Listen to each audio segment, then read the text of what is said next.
Hello friends, welcome to my channel. এটা আমার first blog, জানি না কতটা কি হবে। তো বান্ধবীরা মিলে হঠাৎ প্ল্যান করলাম, উইকেন্ড ছিল, হঠাৎ প্ল্যান করলাম ঘুরতে যাব।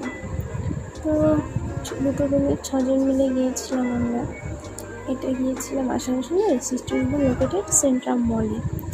তো আমাদের ফ্ল্যাট থেকে মলটা অনেকটাই দূর ছিল, তো সেখানে গিয়ে একটু ঘোরাঘুরি করলাম। নেওয়ার অনেক কিছুই ছিল, তবে এখানে ড্রেসের কালেকশানগুলি মোটামুটি ভালো ছিল, তবে আমার খুব একটা পছন্দ হয়নি।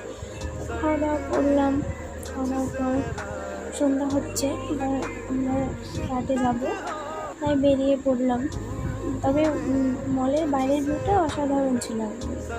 এটা ছিল মলের বাইরের ভিউ। তো দেখা হবে পরের ভিডিও। ভালো লাগলে লাইক কমেন্ট করো। Thank you.